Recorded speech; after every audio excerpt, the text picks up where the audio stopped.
Here's the thing most people don't really want to admit. Modern life feels wrong, just off, and you're just expected to adapt. We live in a world built almost entirely around reason, logic, efficiency, optimization, industrial output, technological systems stacked on top of older industrial systems, all of it designed to remove friction, uncertainty, and wasted effort. And it does that extremely well, too well, honestly, because humans are mostly friction, uncertainty, and wasted effort. We're irrational creatures. We get bored. We get restless. We want struggle that means something. We want to feel needed. We want to see the effects of our actions in the real world. We want stories, rituals, hierarchy, belonging, and the occasional completely unnecessary conflict just to feel alive. None of that fits neatly into a spreadsheet, so it gets treated like a bug. Go back far enough, before factories, before standardized labor, before everything got measured and managed, and life was harder, dirtier, and less safe. No one's arguing that medieval Europe was a spa retreat, but it was human-scaled. You lived where you worked with people you knew what your labor did. You weren't finding your purpose, it was obvious. You made food, you built things, you repaired things. You mattered, even if life sucked sometimes. And yes, people didn't all drop dead at 30. That's a modern misunderstanding people love to repeat because it makes us feel superior. Infant mortality skewed the numbers. If you survived childhood, living into your 60s or 70s wasn't rare. Turns out constant movement, sunlight, strong social ties, and having a reason to wake up does something for longevity. Who knew? Then industrialization showed up and said, okay, but what if we make this more efficient? Suddenly work wasn't about contribution. It was about output. Not usefulness, but productivity. Not skill, but replaceability. Time got chopped into shifts. Labor got abstracted from results. You didn't make a thing for someone anymore.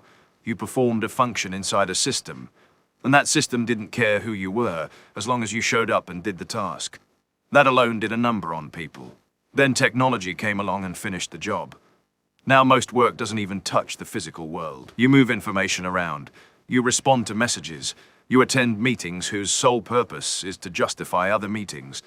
You can spend decades doing everything right and never once see how your effort helped anyone in a way you can feel. But the system runs smoothly, so congratulations. Community didn't survive this shift very well. When work and survival stopped being local, people stopped being necessary to each other. Towns turned into cities. Neighborhoods turned into temporary storage for individuals. You don't need anyone, and no one needs you. This is framed as independence. The loneliness is treated as a separate issue, probably chemical. Relationships went the same way.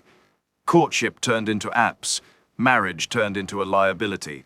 Commitment became something you opt into, like a subscription you can cancel anytime. Everything is optimized for convenience and minimal risk, which is impressive, because intimacy is basically inconvenience and risk. So people drift. They hook up, they scroll, they keep things casual, they complain that nothing feels real anymore, then immediately avoid the one thing that might make it real, because that would be uncomfortable. When life starts feeling flat and artificial, people look for ways to cope. Alcohol works, drugs work, endless entertainment works. None of it fixes the problem, but it takes the edge off enough to keep the machine running. Entire industries exist to numb people who are supposedly living in the most comfortable era in history. Education trains you early for this. Sit still, follow instructions, repeat approved answers, wait to be evaluated. Creativity is encouraged as long as it follows the guidelines. Politics feels distant and theatrical because it is. Governance became managerial. You're administered, not represented. You vote, nothing changes, and you're told this is participation. At no point did anyone stop to ask whether humans were actually compatible with the world being built around them. The assumption was that we'd adapt, and we did, badly. We adapted by numbing out, checking out, and filling the gaps with distractions. The machine doesn't hate people. That's the funny part. It doesn't even notice them. It just optimizes. So now we live in a world where everything works and nothing feels right, where the systems are rational and life feels absurd, where the human soul, messy, irrational, embodied social, gets treated like legacy software that nobody wants to maintain. And somehow we're all supposed to pretend this is normal.